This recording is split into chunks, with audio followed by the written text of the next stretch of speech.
Қазір Түйме апайымыз келіп отыр. Бұл апайымыз қатты міне алапес болған. Қазір таңда үш-ақ затты ішіп отырып, қолдары жақсара бастаған. Инсульт болған бұл кісі әрең бір адам алып келген еді. Қазір өзі келіп отыр. Осыны тағы алып ішемін, жақсы болып жатырмын деп. Апайым айтыңызшы, сізге қалай ұнады ма? Қандай результат алды? Рахмет қыздарым. Ұнады. Жақсы. Инсульттан жақсы боласыз ба? Жақсымын, Құдайға шүкір жақсымын. Әсерімді сезіп біліп жатырмын. Көзім анық жетті, рахмет сендерге.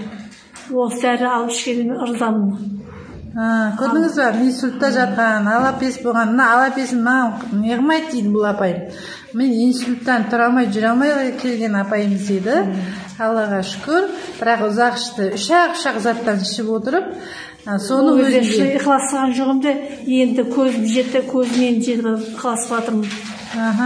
Енді әсерін көріп, енді шешім қабылдап, енді жетеуін алып кетті ішуге.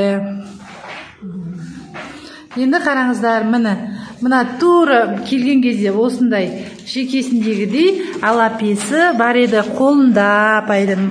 Қазір міне әлде қайда жақсарып, уже реңі кіріп жатыр.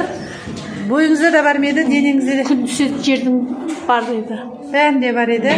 Солардың бәрі кішірейіп жатыр, Өзіңіз айтыңызшы, кішірейіп жатыр ма? Кішірейіп жатыр, сөйлегенім, көргенім, сезінгенім.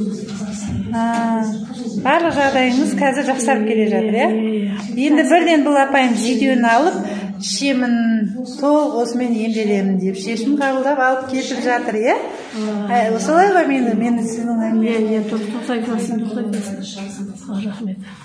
Аллаға шүкір. Ішеңдер өкінбесін, алсаңдар өкінбесін. Әсері жақсы. Тамаша өнім,